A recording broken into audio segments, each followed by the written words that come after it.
Olá, meu amigo e minha amiga, sejam bem-vindos a mais um vídeo aqui do nosso canal. Hoje nós vamos falar sobre a diferença entre um profeta bíblico e um profeta do Antigo Oriente Próximo. Eu gostaria de convidar você que está assistindo esse vídeo a comentar aqui, deixe seus comentários, diga o que você está achando. Também coloque suas dúvidas aí nos comentários, quem sabe suas dúvidas virem temas de vídeo aqui no nosso canal. Se você tem curiosidades sobre o mundo antigo, se você tem dúvidas sobre o mundo antigo, você gostaria de conhecer um pouco mais sobre alguma questão cultural e histórica do mundo antigo, coloque nos comentários que nós vamos estar gravando vídeos sobre isso, tá certo? E eu gostaria de convidar você que ainda não é inscrito em nosso canal a inscrever-se no nosso canal, ative o sininho, deixe seu link, tá certo? E compartilhe esse vídeo com o máximo de pessoas que você puder. Amigos, sem mais delongas, vamos para o nosso vídeo. Amigos, eu gostaria de compartilhar com vocês neste momento um PowerPoint aqui que eu preparei, tá certo? Para nós estudarmos esse tema aí, então, que é sobre a diferença entre os profetas bíblicos e os profetas do Antigo Oriente, ok? Bom, vamos começar então falando sobre esta questão aí, que é o profeta é um porta-voz de Deus, porta-voz de Deus. Uma das primeiras coisas que nós precisamos compreender quando nós falamos de profetas bíblicos é que o profeta ele é um porta-voz de Deus. E esse texto aí de Êxodo, capítulo 7, verso 1 e 2, ele nos exemplifica de forma muito clara como que se dá essa dinâmica entre o profeta e uh, Deus.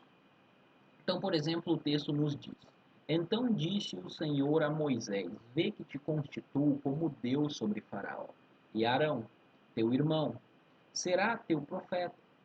Tu falarás tudo o que eu te ordenar, e Arão, teu irmão, falará a Faraó, para que deixe ir da sua terra os filhos de Israel. Então, olhe que interessante a dinâmica desse texto aqui. Ó. Deus colocaria Moisés como Deus, e Arão seria o profeta dele. Aí o que que aconteceria? Moisés falaria, né? E Arão falaria para Faraó. Então veja que interessante essa dinâmica, né? Aqui de Deus profeta. Ou seja, o profeta é aquele que transmite o conteúdo que Deus dá para ele. Então, o profeta ele é o porta-voz de Deus. Deus dá o conteúdo para ele e ele transmite este conteúdo. Aqui nós temos esse texto, é um texto muito claro ao falar disso, é muito interessante nesse sentido. Um outro texto muito interessante é o de Êxodo, capítulo 4, aí, verso 15 e 16, onde diz assim: Tu, pois, lhe falarás e lhe porás na boca as palavras. Eu serei com a tua boca e com a dele, e vos ensinarei o que deveis dizer. Ele falará por ti ao povo, e ele será por boca, né? E tu lhe será por Deus. Então, aí, novamente, nós temos a dinâmica do profeta aí sendo, né, um porta-voz de Deus. Ou seja, Moisés deveria colocar as palavras para ele, Deus transmitiria para Moisés as palavras, e Moisés aí nessa dinâmica de Deus colocar ele como Deus, né? Não que ele fosse Deus, mas dentro da dinâmica ele ser colocado como Deus, então ele transmitiu o conteúdo para Arão e Arão falar o conteúdo. Então, muito interessante essa dinâmica, então demonstrando como que se dá essa questão aí da transmissão da mensagem divina. O profeta, ele é um porta-voz divino. Uma outra questão bem interessante nesse sentido é este texto aqui, de Jeremias 15:19, quando diz assim: Assim respondeu o Senhor: Se você se arrepender, eu o restaurarei para que possa me servir. Se você disser palavras de valor e não indignas, será o meu porta-voz. Deixe-me, ah, deixe esse povo, volte-se, deixe esse povo voltar-se para você, mas não se volte para eles. Então veja aqui, né, o profeta sendo chamado para ser o porta-voz de Deus, né? Então é um texto muito interessante, Alguns textos bíblicos que eu não coloquei aqui, também que eles são muito interessantes nesse sentido, por exemplo, Hebreus, no capítulo 1, verso 1, diz lá, né, que Deus se revelou de várias formas, né, aos seus profetas. E por que que isso é muito importante, queridos, no nosso estudo? Por uma questão, no mundo antigo, os deuses eles não se revelavam a, aos seus servos. Eles não tinham uma revelação aonde o Deus se apresentava para eles e revelava a sua vontade de forma clara. Claro que nós sabemos que não existe outros deuses, mas dentro da crença lá do mundo antigo, então se o camarada ele fosse um profeta ou ele fosse um sacerdote, o Deus dele não se revelava para ele apresentando um conteúdo, tá certo? O conteúdo de sua vontade. Muito pelo contrário, ele deveria de alguma forma descobrir, e nós já vamos ver como que se dá essa questão. É bem interessante, ainda falando sobre a questão do profeta bíblico, o que o Jerry Moscala diz aí a respeito da palavra para profeta, a palavra navio. Jerry Moscala diz o seguinte: a palavra é derivada do termo acadiano nabu, que significa ser chamado, aquele que é chamado, ou nabitu, que significa alguém chamado pela divindade. Assim, Navi significa alguém chamado para determinada tarefa. Então veja, um profeta, o próprio termo Navi já diz, né, que uma pessoa que foi chamada, uma pessoa que foi chamada pela divindade para uma determinada tarefa. Então, um profeta de Deus, ele era chamado para uma tarefa. E qual era a tarefa? De ser o porta-voz de Deus, de transmitir a vontade de Deus para o povo. E é interessante nós termos uma compreensão um pouco mais abrangente a respeito dos profetas, porque geralmente, quando se fala de profeta, o que vem à mente das pessoas são profecias que falam relacionadas ao futuro, né? Mas nem sempre era assim, né? Tinha as profecias relacionadas ao futuro, mas nem sempre era assim. Às vezes o conteúdo era um conteúdo ali mais imediato, né, que falava ao coração do povo. Fato é que o profeta de Deus, ele transmitia a palavra de Deus ali dentro desse contexto. E é interessante que a função do profeta no mundo antigo era tão abrangente que muitas vezes os profetas eles encenavam, né? Por exemplo, Jeremias andou com um jugo nas costas para encenar o que aconteceria no cativeiro babilônico. Oséias se casou com uma prostituta para encenar, né, a, a apostasia do povo. Eu acho bem interessante um livro, que é esse livro aqui do Lucas Iglesias, tá certo? Esse livro aqui do Lucas Iglesias se chama Encenação e Maldição, uma introdução às ações simbólicas dos profetas da Bíblia hebraica. Ele faz um estudo aqui muito interessante sobre as encenações dos profetas, né? Como os profetas encenavam, né? A questão dentro do contexto bíblico. Por exemplo, na página 1 ele diz assim, falando sobre a questão da encenação e da mensagem, né?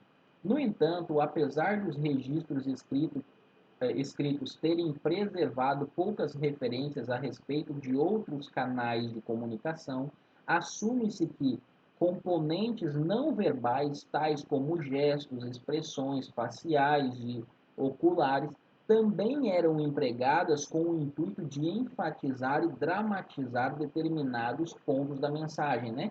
Então, ele já começando falando logo no início aí sobre a questão de outra, além da mensagem falada, o profeta também, ele agia na vida dele. Por exemplo, Isaías põe nomes nos filhos deles que tem a ver com profecias que iriam acontecer. Então, veja que o papel dentro do profeta de Deus, ele é bem amplo dentro do contexto da Bíblia hebraica.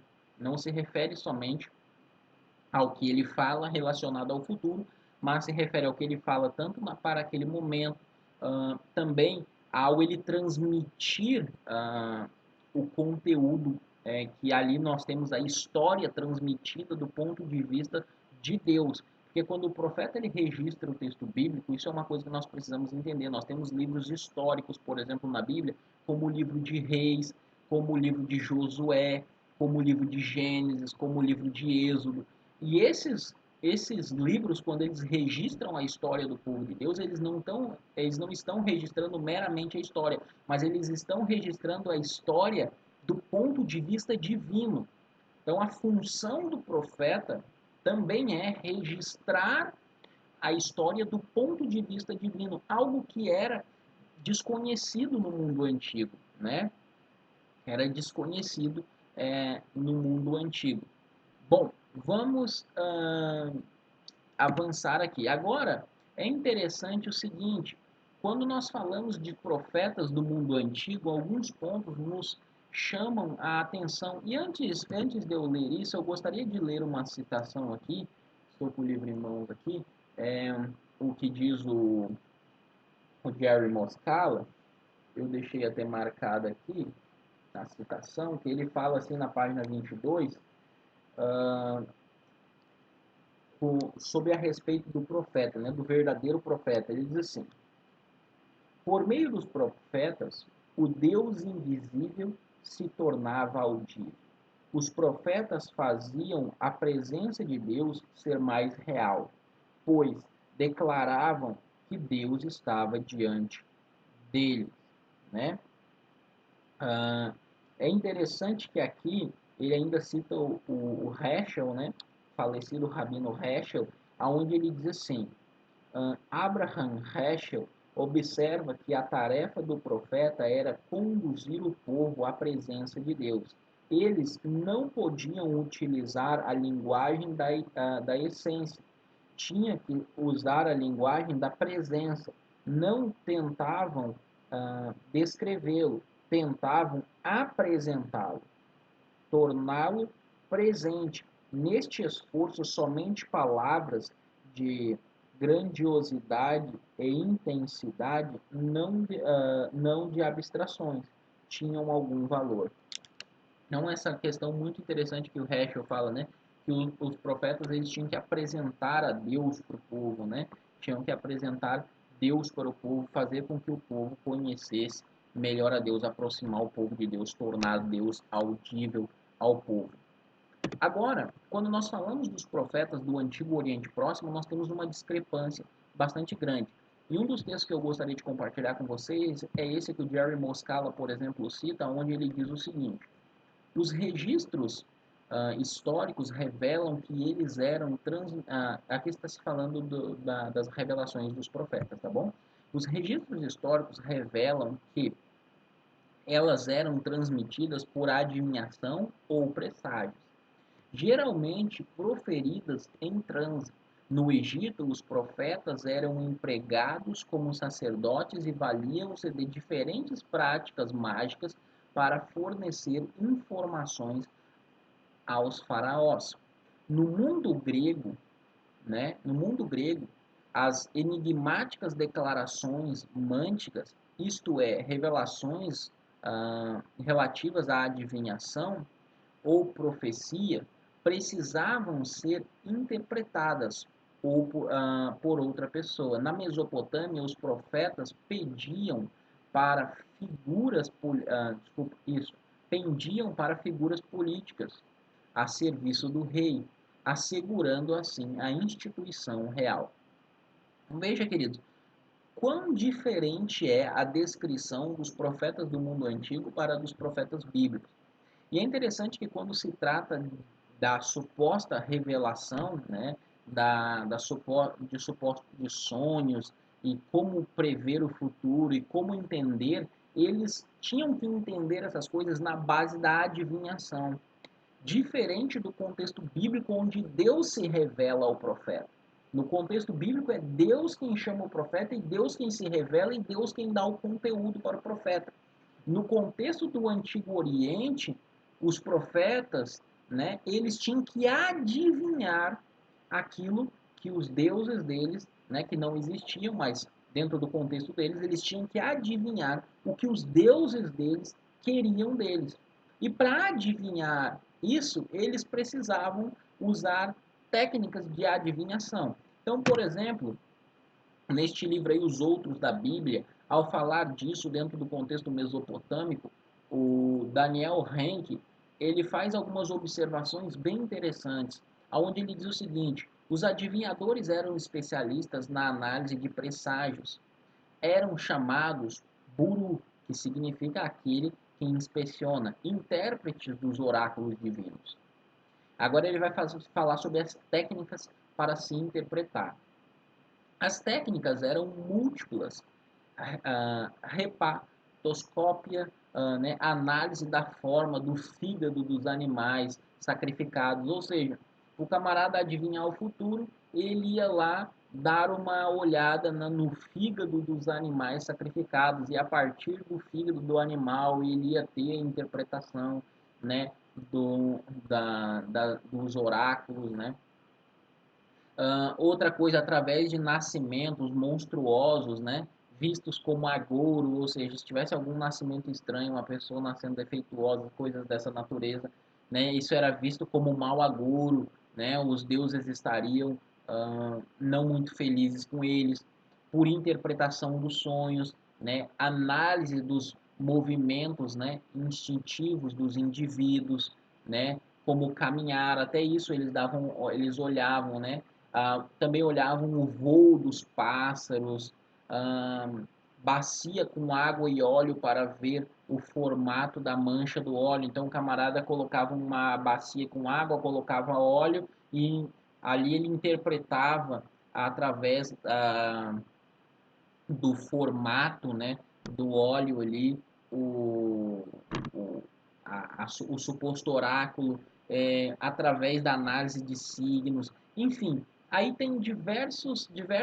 formas como eles usavam, e estava cheio desses adivinhos nos palácios mesopotâmicos. E esses indivíduos, eles tinham o papel de interpretar, né, de interpretar os sonhos, de interpretar a realidade. Então percebam o tamanho da discrepância entre o pensamento bíblico e o pensamento da antiga Mesopotâmia. Eu gostaria de ler aqui, para nós finalizarmos, um comentário aqui do John Walton, nesse comentário histórico-cultural da Bíblia, diga-se de passagem, é um material muito bom, sobre aqui números, que é bem interessante porque é o seguinte: nós vemos, por exemplo, em Números, no capítulo 12, que Deus diz assim, que ele se comunicava boca a boca com Moisés. E quando nós vemos os profetas bíblicos, eles tinham a plena certeza de estarem na presença de Deus e serem íntimos de Deus. Por exemplo, Elias, quando ele entra no palácio de Acabe, ele diz para Acabe, né, tão certo como vive o Deus de Israel, na presença cujo estou. Então eles tinham a certeza que eles estavam na presença de Deus, independente do local, porque eles tinham essa certeza. E eles tinham essa intimidade com Deus, e Deus revelava o conteúdo. É claro que o próprio texto de Números, capítulo 12, diz que Deus se revelava a Moisés de uma forma especial. Diz que Deus se revelava a Moisés, ele falava com Moisés boca a boca. Para os outros, ele se revelava através de sonhos e visões. Mas de qualquer forma, Deus era próximo dos seus profetas. E aqui, comentando sobre isso na página 193, o John Walton diz o seguinte: por essa época já havia uma instituição profética bem estabelecida no Antigo Oriente Próximo. Como relata o texto, os meios usuais de revelação eram sonhos e visões. Em mais de 50 textos, na cidade de Mari, diversos séculos antes de Moisés, funcionários locais relatam profecias proferidas ao rei de Mari. Adonai podia escolher qualquer pessoa para transmitir sua mensagem, mas a posição e experiência de Moisés ultrapassavam a de outros profetas. Em geral, os sonhos e visões eram repletos de simbolismo que necessitavam de intérprete. Muitas vezes eram interpretados por meio de adivinhações ou de um especialista no livro dos sonhos. Aí assim, mas a forma pela qual Deus se revela a Moisés não envolvia esse tipo de enigma. Então isso aqui é muito interessante porque John Walton ele diz o seguinte, olha, no mundo antigo você tinha ali então é, várias profecias e essas profecias elas eram interpretadas por meio de adivinhação e outras vezes por meio de interpretação de sonhos, né, livros de sonhos. Mas a revelação que Deus dá para Moisés, nós vamos ver que acontece semelhantemente com os profetas que vêm posteriores a ele, é diferente. Então perceba o quão diferente é a relação que Deus tem para com os seus profetas, que Deus tinha para com os seus profetas e como funcionava o ministério profético na Bíblia para a diferença aqui do ministério profético no Antigo Oriente Próximo, ok? E para finalizar isso, o que eu gostaria de mencionar e aplicar, fazer uma aplicação desse nosso estudo é o que diz lá em Tessalonicenses, no capítulo 5, se não me falha a memória, verso 22, 21 e 22, quando diz assim, não desprezais a profecia. Deus nos deu profetas, Deus nos deu Moisés, nos deu Elias, tá certo? Deus nos deu Davi, Deus nos deu Eliseu, Deus deu profetas para o seu povo, que deixaram, uns deixaram registro escrito, como Moisés, outros não deixaram registro escrito, como Eliseu, como Elias, como João Batista, mas eles pregaram uma mensagem que está revelada no texto bíblico. E se nós queremos ser bem-sucedidos, né, nós devemos ouvir a mensagem dos porta-vozes de Deus, que são os profetas que ele deu ao seu povo. Tá certo, amigos? Lehitraod. Até a próxima.